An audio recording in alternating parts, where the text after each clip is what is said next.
आज की हमारी खास मेहमान है आशा मालवीय। उम्र है उनकी केवल 25 साल। वो एक एथलीट हैं, ट्रैकर हैं, साइकिलिस्ट हैं। महिला सेफ्टी के लिए उनके दिमाग में एक ऐसी बात आई कि वो अकेली ही निकल गई एक सोलो ट्रिप पर। सोलो ट्रिप ऐसा कि कन्याकुमारी से करगिल, सियाचिन तक उन्होंने कवर कर दिया, जिसमें भारतीय सेना का भी मुख्य रोल है। आज हम उनसे बातचीत करने जा रहे हैं। Welcome Asha. Thank you ma'am. अगर देखा जाए तो सबसे पहली बात दिमाग में यही आती है कि प्रेरणा कहाँ से मिले आपको? मैम, अगर प्रेरणा का सबसे बड़ा स्रोत मेरी लाइफ में देखा जाए तो मेरी माँ है, जो सिंगल मदर है मेरी जी। और मैं जब 2 साल की थी तो मेरे पापा की डेथ होने के बाद माँ मेरी लेबर का काम करती थी और लेबर का काम करके उन्होंने हमें यहाँ तक पहुँचा दिया है। आशा, आप मध्य प्रदेश से हैं, राजगढ़। जी मैम। जिसे कि भारत का दिल भी कहा जाता है। जी मैम। आपने खुद भी जिक्र किया है। जी। तो आशा मालवीय की जो जर्नी है वो मध्य प्रदेश से कैसे शुरू हुई, कैसे वो आगे बढ़ी और आज वो संसद टीवी के स्टूडियो तक पहुंची हैं बहुत सारी उपलब्धियों के साथ, तो वो हम आपसे हम समझना चाहेंगे, जानना चाहेंगे इस बारे में। मैम, मेरी लाइफ की शुरुआत होती है 1998 में। मेरा बर्थ होता है और उसके 2 साल बाद मेरे पापा की डेथ हो जाती है। मैं और बहन, माँ, 3 लोग हम फैमिली में थे। माँ के पास कुछ था नहीं तो वो लेबर का काम करती थी। डेली 50-60 रुपए में मजदूरी करते थे और ना ही हमारे पास रहने के लिए घर था, कुछ नहीं था। माँ मेरी हमें लेके अपने पापा के यहाँ से नाना के यहाँ आ गई थी। तो मेरे नाना की भी डेथ हो गई थी। तो हमारे घर पे सिर्फ एक ही टाइम का खाना होता था, 2 टाइम का खाना नहीं होता था। एक टाइम हम खुद ही कहीं से लेके आते थे और उसको खाते थे। तो जो मेरे सपने थे हमेशा से बहुत बड़े थे कि मुझे पहले हमारी फैमिली के लिए करना है, मेरी बहन की शादी करनी है, माँ के लिए घर बनाना है, फिर देश के लिए कुछ करना है। तो मैंने स्पोर्ट्स खेलना शुरू कर दिया था और 10th तक मैं 3 बार नेशनल मेडल भी आ चुके थे मेरे। 1 बार सेकंड था, 2 बार थर्ड मेडल थे मेरे। और 10th क्लास के बाद मैंने एक जॉब करना चालू किया, प्राइवेट जॉब था। तो मैंने ग्रेजुएशन तक जॉब किया। ग्रेजुएशन तक जॉब करने के बाद मैंने इतना पैसा इकट्ठा कर लिया था कि मैं अपनी बहन का शादी कर सकूं, क्योंकि 5 साल तक जॉब का पैसा उतना था मेरे पास। उसमें क्या एज थी आपकी? मैम, उस टाइम पे मेरी एज थी लगभग 16 साल। और अगर आप बता सके कितना पैसा इकट्ठा कर लिया था आपने? मैम, मैंने कम से कम 4-5 लाख रुपए इकट्ठा कर लिया था 16 साल में। हाँ, 16 साल से लगा के मैम 20-21 साल तक, क्योंकि मेरा ग्रेजुएशन 20-21 साल में हो गया था। बड़ी बात जी। आगे फिर क्या हुआ? फिर कहते हैं ना मैम कि जो पैसा होता है या जो जिम्मेदारी होती हैं वो सबको सिखा देती है लाइफ में कब क्या करना है जी। तो ग्रेजुएशन के बाद मैंने प्लान किया कि अब मेरी बहन भी उस टाइम पे 21 साल की हो गई थी और हम 22 साल के होंगे। हम अपनी बहन से 1 साल बड़े हैं जी। तो मेरी बहन का शादी का प्लान किया और उनसे पूछा भी आप क्या करना चाहती हो लाइफ में। तो उन्होंने कहा कि मुझे पढ़ाई नहीं करना, उनका ग्रेजुएशन के बाद मुझे बस बंद करना है। तो मैंने अपनी बहन की शादी की और बहन की शादी करने के बाद मुझे अगला टारगेट लगता था कि मेरी माँ के लिए घर बनाना है, क्योंकि जब हम एक ऐसे घर में रहते थे जब बारिश होती थी तो मैम हमारे पास सोने के लिए जगह नहीं होती थी। हमें एक कोने में से मेरी माँ हमें बिठा देती थी। तो हमने मैराथन करना चालू किया और उस मैराथन में सिर्फ मेरा एक ही टारगेट होता था कि मुझे फर्स्ट, सेकंड, थर्ड प्राइज़ चाहिए और उसका फर्स्ट, सेकंड प्राइज़ भी मुझे मिलता था। उस प्राइज़ को लेके मैम कम से कम 20 मैराथन की सारी प्राइज़ को इकट्ठा किया और मैंने खुद एक छोटा सा लैंड खरीदा। लैंड खरीदने के बाद वो होता है लेबर को मुझे कम से कम 4-4.5 लाख रुपए पेड करना था। तो मैंने खुद लेबर का काम करना चालू कर दिया और मैंने उस घर में कम से कम 4 महीने लेबर का काम करके मेरी माँ के लिए मैंने घर बनवाया। उसका मैप भी मैंने बनाया, लेबर का काम भी मैंने किया, सिर्फ मजदूर को छोड़ के। एक मिस्त्री काम करता था और मैं काम करती थी। वो घर बनने के बाद मैम मुझे लगता था तब तक मैं 3 नेशनल मेडल मेरे और माउंटेनिंग में 2 माउंटेन में क्लाइंब कर चुकी थी। तब तक आशा उस मेडल्स को पैसे के लिए जीतने का टारगेट रखती थी या मेडल चाहिए था या अपनी जीत चाहिए थी या केवल बस टारगेट था कि किसी भी तरीके से बस पैसा कहीं से भी आए? लेकिन आपने तकनीक चुना, जो तरीका चुना वो एथलीट का चुना। जी मैम, मेरा मेडल वगैरह ठीक है, लेकिन मेरा टारगेट था कि मुझे मेरी माँ के लिए कुछ करना है जी, क्योंकि वो मेरी रिस्पॉन्सिबिलिटी है मैम। तो इसलिए मैं पैसे के लिए सिर्फ करती थी तब तक। फिर मेरा घर बनने के बाद मेरा टारगेट चेंज हुआ कि मुझे पैसे के लिए नहीं, अब अपने देश के लिए कुछ करना है। फिर मैंने एक साइकिलिंग ट्रिप का प्लान बनाया जी। साइकिलिंग ट्रिप का प्लान बनाने के बाद कि मुझे पूरा इंडिया जाना है और इंडिया के हर स्टेट जाना है और वहाँ पर ज़्यादातर यंगस्टर से मिलना है, स्कूल में जाना है, कॉलेज में जाना है। क्योंकि मैं कहीं ना कहीं पढ़ती थी कि एक यंगस्टर जिसका एज वही 15 से 25 साल का, वो छोटी सी प्रॉब्लम्स को लेकर मतलब उसने ऐसे उल्टा सीधा कदम उठा लिया, कभी कभी सुसाइड कर लिया। बहुत बार अभी हम कोटा के बारे में ज़्यादा सुनते हैं क्योंकि मेरा घर कोटा के नज़दीक ही है, मतलब राजस्थान बॉर्डर पे ही है जी। तो मैंने डिसाइड किया कि वो यंगस्टर जो छोटी सी प्रॉब्लम, कभी भी हमारी जो प्रॉब्लम है मैम, वो हमारे हौसले से बड़ी नहीं होती हैं। और मैंने तो अपनी ज़िंदगी में ये देखा है कि मेरी लाइफ में जब मैं छोटी थी तो सबसे बड़ी प्रॉब्लम थी खाना ही सबसे बड़ी प्रॉब्लम थी। जिसके पास खाना नहीं था उसके पास तो शायद मतलब एक समस्या ही थी लाइफ की। तो मैंने डिसाइड किया कि मुझे आज के यंगस्टर से मिलना है और उन यंगस्टर से मिलके उनको ये बताना है कि हमारी लाइफ की जो प्रॉब्लम है ना, वो हमारे हौसले से बड़ी नहीं, हमें हर समस्या का सामना हिम्मत के साथ करना है। आशा, आपकी पहले ट्रिप की शुरुआत कब हुई? वो साल, वो तारीख क्या थी? मैम 1 नवंबर 22 को मध्य प्रदेश स्थापना दिवस के दिन हमने इसको शुरू किया था। उसके बाद आपने कितने राज्यों का दौरा किया? मैम 28 स्टेट का ही हमने ट्रिप किया। एक बार में? एक ही बार में मैम। फर्स्ट टारगेट मेरा 28 स्टेट, पूरा हिंदुस्तान। कितना समय लगा आपको? मैम मुझे 310 दिन लगा टोटल यात्रा करने में। इस यात्रा के बारे में हमें बताइए। 28 राज्य? यस मैम, 28 राज्य करने के बाद 26,000 किलोमीटर मैंने किया। 26,000 किलोमीटर, बड़ी बात है। Solo trip? यस मैम जी, बताइए। और विदाउट एनी स्पॉन्सरशिप मैम, सबसे बड़ी बात ये थी उसमें। और उसके बाद इस ट्रिप को शुरू किया था 24 जून को, 24 में शुरू किया, 24 जून को कन्याकुमारी से शुरू करके 32 डेज में कारगिल मैम लगभग 4000 किलोमीटर किया जी। कन्याकुमारी में हम कारगिल विजय दिवस के लिए कर रहे थे। तो कारगिल पहुंचने के बाद मेरा अगला टारगेट था Siachen base camp? Yes ma'am, base camp. 15 अगस्त हमारे देश के लिए एक बहुत बड़ा दिन होता है। तो 15 अगस्त इंडिपेंडेंस डे को हम सियाचिन पहुंच गए थे। और सियाचिन के बाद उमलिंगला जो वर्ल्ड का हाईएस्ट मोटरेबल पास है, 6 सितंबर को हमने वो साइकिल से उस पर पहुँचे। और उस पर पहुँचने के बाद अभी दिल्ली मैम, और लगभग 11,000 किलोमीटर इस ट्रिप में मेरा हो गया है। अच्छा, तो आपने 2 ट्रिप किया, एक तो तकरीबन 26,000 किलोमीटर और जो दूसरा है वो 11,000 किलोमीटर। जी मैम। दोनों अगर मैं ट्रिप के बारे में बात करूं तो एक थोड़ी सी दूरी लंबी रही, एक की दूरी कम रही। जी मैम। सबसे टफ आपके लिए कौन सा रहा? मैम मेरे लिए फर्स्ट ट्रिप वो सबसे टफ था जी। और इसमें तो टफ के लिए तो बात नहीं करूँगी मैम, क्योंकि ये मेरे लिए उतना मुश्किल नहीं था, लेकिन सबसे मुश्किल था मेरे लिए वो फर्स्ट ट्रिप और फर्स्ट दिन जो था। और मुश्किल भी इसलिए था मैम कि मेरे पास कुछ था ही नहीं, मतलब ट्रिप शुरू करने के लिए ना बेस इक्विपमेंट्स है। आज भी मेरे पास बेस इक्विपमेंट्स नहीं है मैम। मेरा साइकिल भी बेसिक है, मेरा गियर किट वगैरह सब कुछ बेसिक है। एडवांस मेरे पास कुछ नहीं है। यहाँ तक कि कभी कभी मेरी साइकिल ख़राब हो जाती है तो मुझे खुद रिपेयर करना होता है। बट मुझे यही लगता है कि मेरा जो टारगेट होता है ना, तो मेरा फोकस सिर्फ टारगेट पे होता है, वो प्रॉब्लम पे नहीं कि मेरे लिए क्या मुश्किल है।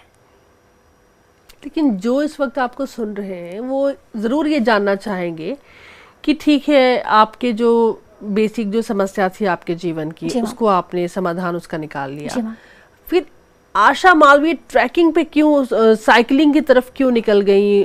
क्या वजह रही? और उनको देश ही क्यों घूमना था? महिला सशक्तिकरण की बात उनके दिमाग में कैसे आई? क्या जवाब है आपके पास? मैम कहीं ना कहीं हमारे देश के लिए अदर कंट्री में जी ये मैसेज था कि India is a not safe country, specially women के लिए। तो मुझे वाकई ये जानना था हमारे देश क्या ऐसा है, वाकई महिलाओं के लिए सेफ नहीं है क्या? अकेली महिला यहाँ ट्रेवल नहीं कर सकती, अकेली महिला कहीं घूम नहीं सकती, या जो महिला सोच सकती है वो कर नहीं सकती? ये सब कुछ मुझे जानना था। तो मैं सभी देश की कम से कम मैं आज 4 लाख महिलाओं से मिली हूँ जी, और 5 लाख मैं यंगस्टर से, आज के स्टूडेंट से मिली हूँ। पर मैंने इस दोनों ही ट्रिप में ये सीखा है और ये देखा है कि हमारे देश जैसा कुछ हो ही नहीं सकता। और सेफ्टी को लेकर बात करूँ मैं, तो जो सेफ्टी की सबसे बड़ी जिम्मेदारी होती है मैम, वो हमारी खुद की होना चाहिए। हम जिम्मेदार होंगे तब हम सेफ्टी की बात कर सकते हैं। हाँ, कभी कभी कुछ घटनाएं, दुर्घटनाएं ऐसी हैं कि जो हो सकती हैं वाकई, मतलब वहाँ पर वो जान के अनजान में जो भी इंसान करता है तो कुछ ऐसी हो सकती हैं। लेकिन पूरा भारत, वो कहते हैं ना मैम, भारत एक महान देश है, तो इसकी महानता मैंने वहाँ देखी है कि जो एक इंसान दिन के 300-400 रुपये कमाता था, और जब मैं कभी कभी साइकिल से कहीं रुकती थी तो 300-400 रुपये भी मुझे दे के चले जाते थे। या कहीं मैं चाय पीने के लिए रुकती थी तो मुझसे पैसे नहीं लेते थे, जबकि मेरे पास कोई नहीं था। अकेली लड़की एक दुकान पे जाके खड़ी होती है जिसकी साइकिल पे सिर्फ ये लिखा है कि संपूर्ण भारत साइकिल यात्री, और यहाँ से शुरू किया और यहाँ ख़त्म होगा। बताने की कोई ज़रूरत नहीं थी मैम। बस साइकिल पे मैंने बैनर वगैरह लगाया था और एक फ्लैग वगैरह जो भी था, बस उसी को लेकर। तो देश की मानता तो मैंने यहाँ देखी है मैम। ये सुनने में बहुत अच्छी लग रही है आपकी बातें आशा, लेकिन अगर मैं खुद बैठ कर के इमेजिन करूं कि मैं एक साइकिल लेकर के मैं निकल गई हूं, वो भी भारत यात्रा पर। जी मैम। और आप बात कर रही हैं कन्याकुमारी से करगिल तक, कश्मीर तक, सियाचिन तक आप बात कर रही हैं। रात में भी कई बार मुझे ट्रैवल करना पड़ता होगा। Yes ma'am. मुझे रुकना भी है, मुझे अपनी सेफ्टी भी देखनी है। वो इतना आसान नहीं है। तो ये इतना आसान नहीं है, इसको कैसे आपने आसान बनाया? और जो समस्याएं अगर आई हैं तो उसके बारे में भी हमें बताइए। कोई अच्छा अनुभव है, आपने किसी ऐसे व्यक्ति से आपकी मुलाकात जिसको शायद आप कभी भूल नहीं पाएंगे, उनके बारे में हमें बताइए। मैम, सबसे पहले प्रॉब्लम का तो लाइफ में जब हमारा फोकस सिर्फ प्रॉब्लम पे होता है तो हमें प्रॉब्लम ही दिखती है, और जब फोकस टारगेट पे होता है तो सिर्फ टारगेट दिखता है। तो मुझे सिर्फ मेरा फोकस था कि मुझे मेरे देश में जो मेरा टारगेट है उसको पूरा करना है, वो देश के यंगस्टर से मिलना है। ये मेरा टारगेट था, जितना ज़्यादा से ज़्यादा मैं मिल सकूँ। और रही बात बहुत अच्छे मोमेंट्स की मैम, तो जब मैंने इंडिया ट्रिप एमपी से शुरू किया, एमपी से गुजरात, महाराष्ट्र जाने के बाद मैं नॉर्थ ईस्ट में पहुंची। और नॉर्थ ईस्ट में मैं सबसे पहली बार असम राइफल के डीजी सर से मिली थी, जनरल पीसी नायर सर से। उस सर से मिलने के बाद सर ने मुझसे पूछा कि आशा कैसे कैसे ट्रिप शुरू किया, कितना किलोमीटर हो गया। तो मैंने बताया कि सर मैं 20,000 किलोमीटर करके और यहाँ पहुँची हूँ। कि स्पॉन्सर कौन है? मैंने कहा सर कोई स्पॉन्सर नहीं है। कि रुकते कहाँ हो? मैंने सर जहाँ जाते हैं वहाँ पर रिक्वेस्ट करते हैं, या एसपी सर, डीएम सर, या किसी पुलिस स्टेशन में चले जाते हैं, वो रुकने का इंतज़ाम कर देते हैं सर। कि खाना? मैंने सर कभी मिल जाता है, कभी नहीं मिलता है, तो वैसे भी हो जाता है। तो सर ने मैम वहीं से मेरा मैसेज कन्वे किया, और बाकी की जो जर्नी मेरी बची थी उसमें पूरा मतलब मैसेज कन्वे कर दिया, और मेरा फिर आगे आर्मी पूरा सपोर्ट करती रही। उसके बाद जब मैं इधर उधमपुर में पहुंची, तो आज जो हमारे भारतीय सेना के सेनाध्यक्ष हैं जनरल उपेंद्र द्विवेदी सर, उनसे मैं मिली। तो उन्होंने पूछा कि आशा कहाँ तक जा रहे हो? मैंने कहा सर बस श्रीनगर तक जाने का प्लान है। कि श्रीनगर से ऊपर क्यों नहीं जा रहे हो? मैंने कहा सर थोड़ा पता भी नहीं है और ज़्यादा आइडिया भी नहीं है इसलिए। कि नहीं आपको वहाँ जाना चाहिए। मतलब एक होता है ना मैम कि कोई अगर प्रेरणा के लिए अगर देखा जाए या इंस्पायर करने के लिए, तो सर ने मुझे बहुत मोटिवेट किया कि नहीं आशा जाना चाहिए। तो सर ने भी मेरी यात्रा में बहुत मदद की है, तो मैं आज उनकी बहुत बड़ी आभारी हूँ सर। एमपी फैक्टर तो वहाँ नहीं चला कि सर आप भी एमपी से, मैं भी एमपी से? नहीं मैम, एमपी फैक्टर तो ठीक था अपनी जगह। उनके लिए वो उद्देश्य नहीं था कि एमपी फैक्टर वहाँ था। उनको ये कि एक अकेली लड़की मतलब उधमपुर तक पहुँच गई, पूरे भारत की यात्रा कर ली, ऑलमोस्ट कंप्लीट हो गया था मेरा। सिर्फ एक ही राजस्थान स्टेट मेरा बचा था, और उस टाइम पे मैं 23,000 किलोमीटर यात्रा 23-24,000 करके उनके पास पहुँची थी। तो सबसे बड़ा फैक्ट ये था मैम कि अकेली लड़की, ना बैकअप, ना सपोर्ट, ना कोई मीडिया, कुछ नहीं, बस अकेली चल रही है। और वो रात को मैं पहुँची थी मैम वहाँ। तो रात को एक अकेली लड़की, सोलो ट्रेवलर, तो सर को वो काफ़ी अच्छा लगा था। आशा कोई ऐसी बात जो आपको उस दिन एक बार आपका हौसला ज़रूर डगमगाया होगा, या फिर आपको लगा होगा कि नहीं, मुझे लगता है कि यहाँ पर मुझे अपनी ट्रिप को विराम देना चाहिए? कोई ऐसा एक्सपीरियंस अगर है तो? मैम ऐसा लाइफ में मुझे आज तक कभी लगा ही नहीं है, इन 25 साल की एज में। और इन 25 साल में ये ज़रूर लगता है मैम कि जब भी कुछ लगता है कि बहुत मुश्किल है या बहुत टफ़ है, तो मुझे मेरी माँ का वो चेहरा, कि पूरे दिन मजदूरी करने के बाद शाम को इतनी गर्मी में वो घर लौट के आती थी, तो चेहरा मतलब मैं देख नहीं सकती थी, क्योंकि इतना सारा मतलब वो टायर्ड होके आती थी पूरे दिन मजदूरी करने के बाद जी। तो मुझे लगता था कि मेरी माँ की जितनी मेहनत है उनके सामने मेरी मेहनत तो कुछ भी नहीं है। और फिर मेरी इस मेहनत से आज कितने सारे बच्चों को, कितने सारे यंगस्टर से कुछ सीखने को मिलेगा कि एक अकेली लड़की जिसने कभी हार नहीं मानी। तो मैम मुझे बस वही चीज़ें याद रहती हैं। मैम मेरा जो उद्देश्य था महिला सुरक्षा, महिला सशक्तिकरण पिछली यात्रा का, उस उद्देश्य की पूर्ति के लिए मैं क्या करती थी कि रात को जब मेरा साइकिलिंग होता था तो शाम को 7, साढ़े 7 बजे के बाद मैं किसी भी पुलिस स्टेशन में, क्योंकि हिंदुस्तान के हर 5 से 10 किलोमीटर के एरिया में कोई ना कोई पुलिस स्टेशन जरूर है आपको, बिल्कुल।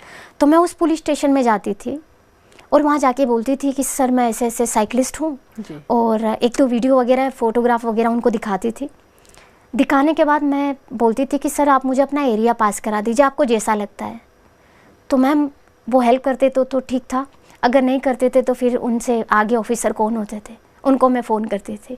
और रात को भी मैंने इंडिया के बहुत सारे IPS IAS को फ़ोन किया है, इसलिए कि मुझे कुछ ना कुछ प्रॉब्लम होती थी या कोई हेल्प नहीं करता था कि पता नहीं कोई लड़की कहाँ से आ गया है या कुछ प्रॉब्लम हो जाए। किसी ने बोला कि अभी ये क्या कोई समय है फ़ोन करने का? मैम हाँ, कभी कुछ झेलने को तो ज़रूर मिला होगा। मैम बहुत कुछ मिला भी, कि मेरा फ़ोन एक बार मैं करती थी, 2 बार किया जी, उठा के काट दिया। और एक बार तो मैम मैं केरला में थी, तो केरला का एक बहुत बड़ा इंसिडेंट जो एक मैम के साथ मेरा हुआ था कि मैं वहाँ गई, बहुत मतलब 150 से 200 किलोमीटर मुझे डेली राइड करना होता था जी, और 5 बजे से पहले भी पहुँचना होता था क्योंकि 5 बजे ऑफिस क्लोज हो जाते थे। तो मैम मैं वहाँ गई तो मैम से मिलने के लिए मैंने पहले रिक्वेस्ट वगैरह किया। तो मैं 2 घंटे बैठने के बाद मैम आई अपने चेंबर में, तो मैंने बताया कि मैं मैम से मिलना चाहती हूँ। तो 5 बज गया था मैम, तो मैम मुझसे बिना मिले ही जा रहे थे, मतलब मैंने बहुत देर से वेट किया, खुद मीटिंग में थे जबकि। तो ऐसे बाहर निकले तो मैंने बोला कि मैम क्या मैं आपसे 1 मिनट बात कर सकती हूँ? तो उन्होंने डायरेक्टली मुझे बोला कि you talk to my PSO। मतलब उनके पास 1 मिनट का भी समय नहीं था, तो थोड़ा सा मुझे ऐसा लगा कि शायद।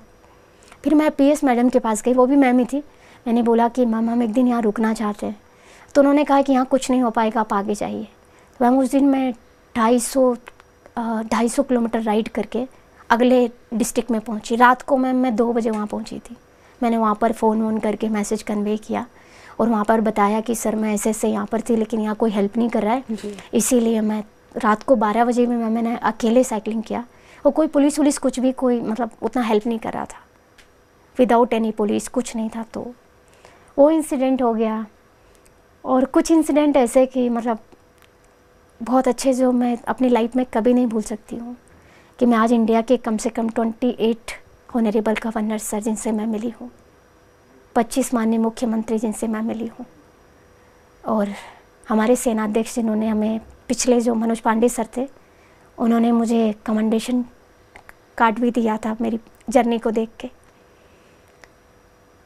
और कुछ इंसिडेंट ऐसे भी थे मैम जो ज़िंदगी में मुझे बहुत कुछ सिखाए हैं वाकई, कि हमारे देश को इस चीज़ की नहीं किसी और चीज़ की ज़रूरत है। वो चीज़ें भी मैंने सीखी। बंगाल में थी तो बंगाल के ऐसे इंसिडेंट मैम की मैंने सुना कि यहाँ पर माननीय मुख्यमंत्री महोदया मिलना नहीं चाहती, वो बहुत बिजी हैं। मतलब 20 दिन में मैंने वेट करने के बाद मैंने ये सुना मैम। मुझे लगा कि शायद मैसेज नहीं पहुँचा होगा, तो मैं चिट्ठियाँ लिखती थी, वहाँ पर जैसे कांटेक्ट होता था वो करती थी।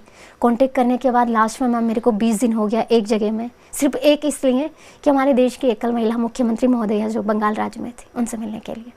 फिर लास्ट में मैंने सुना है कि शायद वो बहुत बिजी है मतलब, तो फिर मैं वहाँ से मतलब निकल गई कि ठीक है कोई बात नहीं, वुमेन एम्पावरमेंट कहीं और देखेंगे। कौन सा राज्य आपको बहुत अच्छे मेमोरी के साथ याद है? मैम नॉर्थ ईस्ट के हर स्टेट मुझे बहुत अच्छे लगे जी, और साउथ के 4 स्टेट है जिसमें से 2 बहुत अच्छे लगे, 2 स्टेट बहुत अच्छे लगे, और नॉर्थ ईस्ट के तो हर स्टेट बहुत अच्छे हैं। यहाँ ले लद्दाख वो बहुत अच्छा लगा मैम, ले लद्दाख। वहाँ पर कभी कभी क्या होता था कि मैं अकेले जा रही हूँ तो रास्ते में मैम मेरे लिए कोई पानी लेके आ गया, जैसे कोई निकल रहा है तो वो पानी ख़त्म हो गया, कुछ ख़त्म हो गया, या कहीं रुक गई तो मेरे को बोलते थे मैम यहाँ पर 2-5 किलोमीटर पे ये चाय का शॉप है, आप प्लीज़ हमारी तरफ से चाय पीजिए या हमारी तरफ से जूस पीजिए। क्योंकि मैम इस जर्नी में क्या हुआ कि 10 पासेस मैंने कंप्लीट किए हैं, जैसे जोजिला हो गया, खारदुंगला, उमलिंगला, नकीला, ऐसे करके 10 पासेस जो हमारे देश के लिए एक बहुत बड़ी मतलब ये है, जिसको कहते हैं सबसे टफ वही है, और वो लगता था वो सबसे आसान है। वहाँ पहुँचने के बाद मैंने फ़ोटोशूट वगैरह किया, मेरे साथ कोई होता नहीं था, तो मैं किसी को बताती थी कि सर वहाँ पर ऐसे ऐसे कर दीजिए, तो कोई आता था वो मेरी फ़ोटो वोटो करके और जाते थे। और जो लगता है ना मैम कि ये बहुत मुश्किल है, उसको करना बहुत आसान हो जाता है। आगे अब क्या टारगेट्स हैं आपकी, क्या सोचा है आपने? मैम आगे हम देश के लिए कुछ करना चाहते हैं और आज की युवा पीढ़ी के लिए जो हमने अपनी लाइफ में सीखा है और देखा है वो उनके साथ शेयर करना चाहते हैं। और वो होता है ना मैम कि मैं मेरे परिवार के अलावा जो एक लाइफ होती है मेरा देश, वो एक अलग ही लेवल की होती है मैम। और अभी जो ट्रिप थी मैंने भारतीय सेना के लिए की है। ऐसा कहा जाता है जी मैम। कि पढ़ने से ज़्यादा अनुभव जी मैम। घूमने का होता है। जी मैम बिल्कुल। और अपने आप में वो किताब आप कहिए तो आपके दिमाग में छप जाती है, जैसे कि केवल शब्दों में उकेरना ही बाकी होता है। जी मैम। तो क्या आपके ये अनुभव हमें किताब के माध्यम से देखने के लिए, सुनने के लिए, पढ़ने के लिए मिलेंगे? बिल्कुल मैम। मैंने पूरी जो मेरी इंडिया ट्रिप रही है उस जर्नी के बारे में पूरी किताब लिखी है जी। और इस जर्नी की भी मैंने पूरी हर मेमोरी मैम इस किताब में भी लिखी है। तो ये मेरी सेकंड थी, लेकिन फर्स्ट किताब मेरी 350 पेज के लगभग की है। अभी पब्लिश नहीं हुई है, पब्लिशर मैं फाइंड आउट करूँगी और उस बुक को पक्का मैं पब्लिश करूँगी मैम। क्योंकि जो चीज़ें हम जब ट्रेवल करते हैं मैम तो हम चीज़ों को देखते हैं, उसके बाद उसको महसूस करते हैं और उसके बाद लिखते हैं, तो एक अलग ही लेवल की होती है। इसीलिए कहते हैं कि ज़्यादातर चीज़ें सुनने से देखने में मतलब ज़्यादा हम सीखते हैं, तो यही होता है मैम। तो आपने जो सीखा है जी मैम, उसका अनुभव हमारे देश के नौजवानों को ज़रूर मिलेगा किताब के माध्यम से। जी मैम बिल्कुल मैम। मैं अपनी बुक को जल्दी से पब्लिश करने के लिए उसको ट्राई करती हूँ और मैं अपने बुक को पब्लिश करूँगी मैम। आपकी इस यात्रा के दौरान जी मैम। आपने बताया कि भारतीय सेना का जी मैम। बहुत महत्वपूर्ण रोल रहा। जी मैम। मैं आपसे ये जानना चाहती हूँ कि आपका नज़रिया भारतीय सेना को लेकर के और क्या कहता है? आपके ट्रिप को अगर छोड़ दिया जाए जी। कि जिस तरीके से उन्होंने आपकी मदद की, जी मैम। उसके अलावा आपने क्या देखा, कैसी देखी भारतीय सेना की भूमिका? मैम भारतीय सेना की भूमिका जो हमारे देश के लिए, वो एक देशभक्ति का भाव तो उनके अंदर है ही, जी। लेकिन साथ ही अगर महिला सशक्तिकरण को अगर आज देखा जाए भारतीय सेना में, जैसे आज से कुछ साल पहले की बात की जाए तो भारतीय सेना में महिलाएं नहीं थी और आज भारतीय सेना में महिलाएं हैं। नहीं, महिलाएं थी लेकिन कुछ जगहों पर जी मैम, जहाँ पर होना चाहिए वहाँ पर अभी उन्हें रिक्रूट किया गया। यस मैम जी। और आज का जो डेवलपमेंट अगर भारतीय सेना में वो है मैम कि सियाचिन तक भी महिलाएं पहुंच गई है। बिल्कुल। और भारतीय सेना की तो बात छोड़िए, वो देश के लिए भी एक बहुत बड़ी भूमिका हमारे देश के लिए निभा रही है भारतीय सेना कि मतलब एक लड़की जो कोई भारतीय सेना से मेरा कोई ताल्लुक नहीं था मैम, लेकिन उसके बाद भी कोई मेरा कनेक्शन नहीं होने के बाद भी मेरा इतना सहयोग किया मैम कि इस पूरी जर्नी को करने के लिए मेरा इतना सपोर्ट किया भारतीय सेना ने, तो ये भी बहुत बड़ा देश के लिए एम्पावरमेंट की दृष्टि से देखा जाए तो मैम बहुत बड़ा काम था। आप अपनी जर्नी के दौरान जी मैम कई महत्वपूर्ण लोगों से मिल चुकी हैं, किन से मिलना बाकी है? और मैम सबसे पहले तो मैं हमारे भारतीय सेना के सेना अध्यक्ष जनरल उपेंद्र द्विवेदी सर से मैं मिलना चाहती हूँ जी। और हमारे देश की महामहिम राष्ट्रपति महोदया जो एक सशक्तिकरण के लिए देश में बहुत बड़ा रोल उनका भी है, तो मैं उनसे मिलना चाहती हूँ। और हमारे पीएम सर जिनसे भी मैं मिलना चाहती हूँ। तो क्या उसका प्रोसेस आपने शुरू किया? उनको चिट्ठियाँ लिखी गई हैं या लिखना है? मैम चिट्ठियाँ लिख दी हैं और कुछ जगह तो मैंने मेल भी कर दिया है, कुछ जगह मैं मेल आईडी फाइंड आउट करके मैं आज या कल में पूरा कंप्लीट कर दूंगी। और मैं ये सोच के दिल्ली में हूँ कि मैं जब तक इनसे नहीं मिल रही तब तक दिल्ली छोड़ के नहीं जाऊँगी। ये अंत में कुछ कहना चाहेंगी आप? अंत में मैं यही कहना चाहूँगी सभी यंगस्टर से, पूरे देशवासियों का, कि सबसे पहले तो बहुत बहुत धन्यवाद। और दूसरी चीज़, आप जो सपना देखते हैं उसको पूरा करने के लिए अगर कोई प्रॉब्लम आती है ना, तो उस सपनों को लेकर वो एक चुनौती होता है जिसको हमें एक्सेप्ट करना होता है और लाइफ में आगे बढ़ना होता है। और आप जिस काम को जिस दिन ये डिसाइड कर लेते हैं कि मुझे ये करना है, तो आप 50% उसे उसी दिन अचीव कर लेते हैं जिस दिन डिसाइड करते हैं, और 50% उस काम के लिए एफर्ट होती है कि आप कितनी मेहनत उसके लिए करते हैं। तो आप मेहनत कीजिए और हमारे देश का नाम पूरे विश्व में गौरवान्वित हो, ऐसा काम हमें अपने देश के लिए करना है, पूरे देशवासियों के लिए करना है।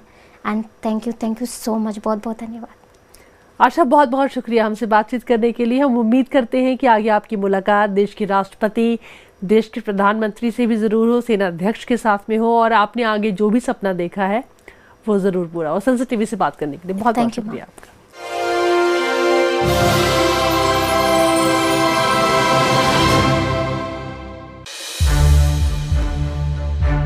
To watch more programs of Sunset TV, subscribe to our YouTube channel and don't forget to like and share them.